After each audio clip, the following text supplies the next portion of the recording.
കൂട്ടരെ,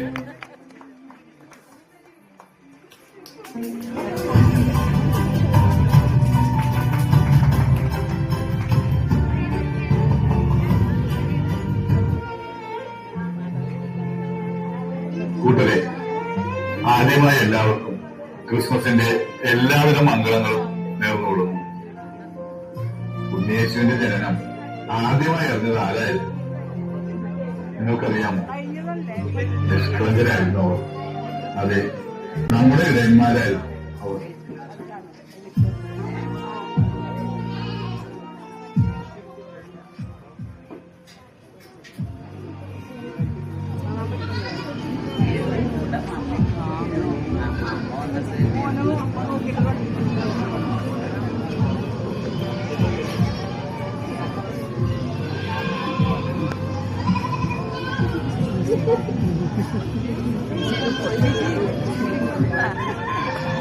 ചേട്ടാ, ഞങ്ങളുടെ ആളുകൾക്ക് കൊടുക്കാൻ ഇത്തിരി പിന്നാക്ക് വരുമോ?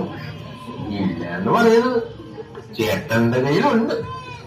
അതവിടെ സൂക്ഷിച്ചൊക്കെ തന്നൂടെ?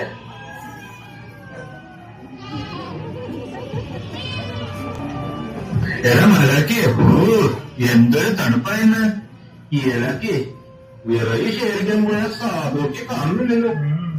ഇനി അവനെ വല്ല സിംഹവും പിടിച്ച് തിന്നോ?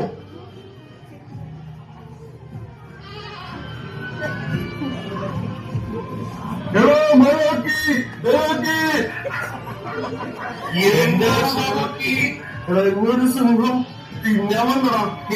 സിംഹം? അയ്യോ, സിംഹം തന്നെ. നമ്മുടെ വാക്കിൻചേട്ടന്റെ വീടില്ലേ? അതെ, വീട്ടിൽ പുള്ളിയുടെ വീടിന്റെ പുറകുവശത്ത് വെച്ചാ ഓടിച്ചിട്ടുണ്ട്. നീ വെറുതെ പേരിപ്പിക്കാതെ. നീ കണ്ട സിംഹം എങ്ങനെയിരിക്കും? എടാ, ഞാൻ കണ്ട സിംഹത്തിൽ 4 കാലുണ്ടായി. പിന്നെ പിന്നെ പിന്നെ നല്ല ഒന്നാന്തരം പല്ലുണ്ടായി. പിന്നെ വാലുണ്ടായിരുന്നു. മൂക്കുണ്ടായിരുന്നു. മൂക്കില്ലാത്ത സിംഹമുണ്ടോ പൊട്ട? പിന്നെന്തൊക്കെയുണ്ടോ?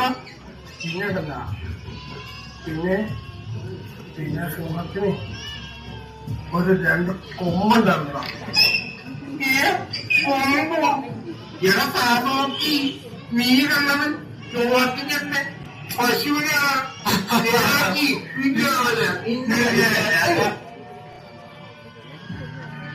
അത്യുന്നതങ്ങളിൽ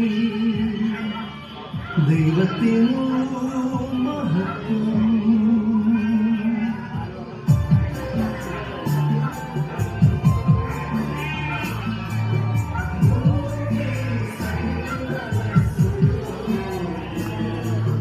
ഭയപ്പെടേണ്ട, ഇതാ സകലജനത്തിനും വേണ്ടിയുള്ള വലിയ സന്തോഷത്തിന്റെ സദ്വാർത്ത ഞാൻ നിങ്ങളെ അറിയിക്കുന്നു. ദാവീദിന്റെ പട്ടണത്തിൽ നിങ്ങൾക്കായി ഒരു രക്ഷകൻ, കർത്താവായ ക്രിസ്തു ഇന്ന് ജനിച്ചിരിക്കുന്നു. പിള്ളക്കച്ച് കൊണ്ടുപോകുന്ന ഉൾത്തൊട്ടിയിൽ കിടത്തിയിരിക്കുന്ന ഒരു ശിശുവിനെ നിങ്ങൾ കാണും. ഇതായിരിക്കും നിങ്ങൾക്കുള്ള അടയാളം.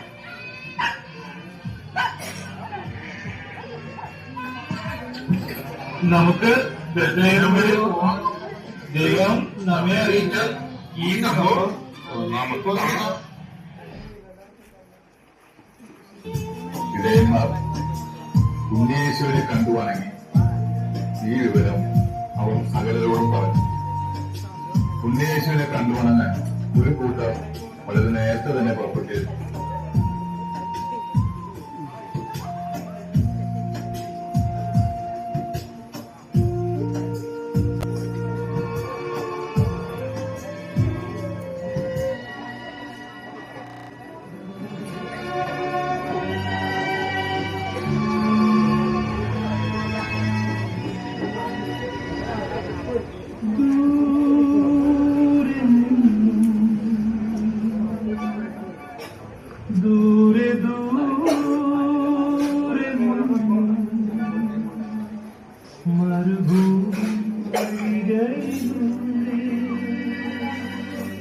ഒരു കാലിത്തൊഴുത്തെ 3 രാജാക്കന്മാരെത്തി.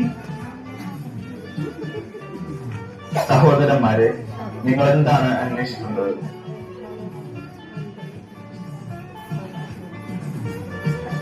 ഞങ്ങൾ ആകാശത്തിൽ നക്ഷത്രം കണ്ടു. അതൊരു രാജാവിന്റെ ജനനത്തെ സൂചിപ്പിക്കുന്നു.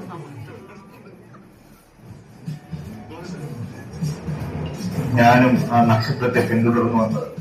ആ ശിശു ഈ ദേശത്താണെന്നാണല്ലോ നക്ഷത്രം സൂചിപ്പിക്കുന്നത്.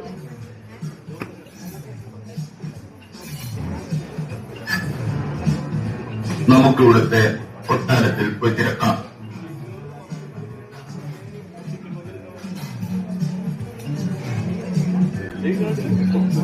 അങ്ങനെ അവർ മൂവരും രാജാവിനെ തേടി കൊട്ടാരത്തിൽ പോയി.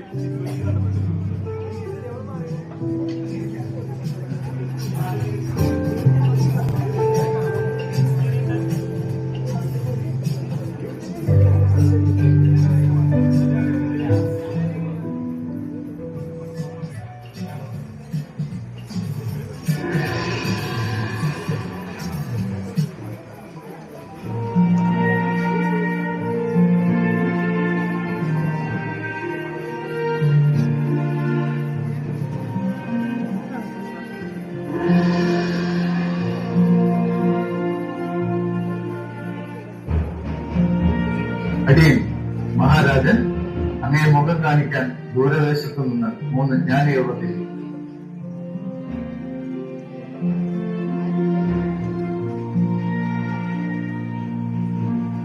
അവരോട് വരാൻ പറയും.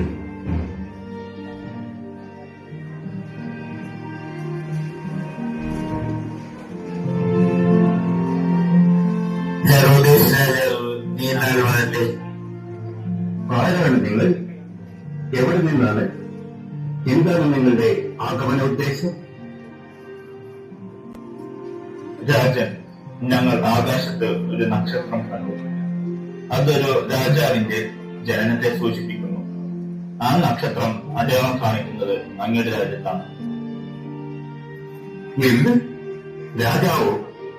നമ്മുടെ കൊട്ടാരത്തിലൊന്നും ജനനം നടന്നിട്ടില്ലല്ലോ. മന്ത്രി, നമ്മുടെ കൊട്ടാരത്താനികളോട് ഇവർ പറയുന്ന രാജാവിനെ കുറിച്ച് വല്ല സൂചനയും കൊണ്ടും ആരഞ്ഞു വരും. ഉത്തരവ്.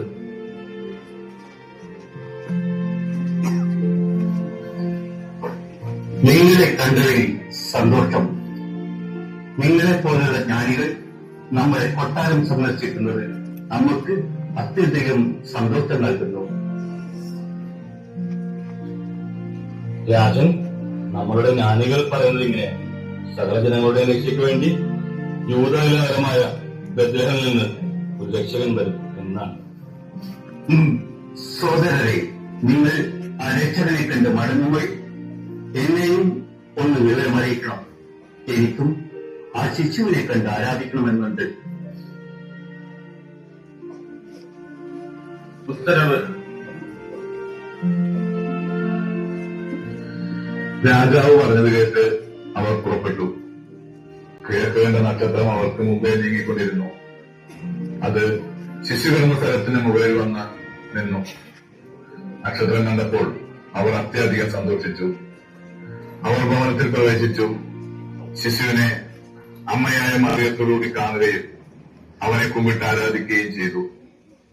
നിക്ഷേപപത്രങ്ങൾ തുറന്ന് പൊന്നും കുന്തിരിക്കവും മീറയും കാഴ്ച അർപ്പിച്ചു.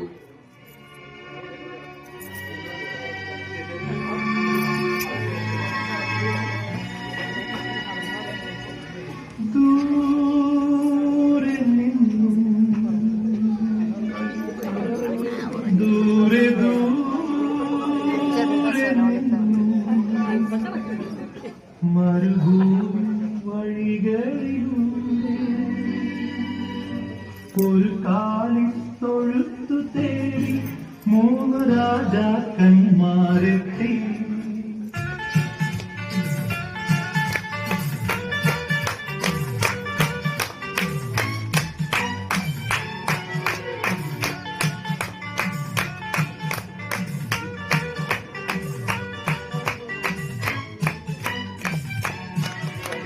ദൂരെ നിന്നും ദൂരെ ദൂരെ നിന്നും മരുഭൂമി വഴികളിലൂടെ ഒരു കാലിത്തൊഴുത്തു തേടി 3 രാജാക്കന്മാരെത്തി.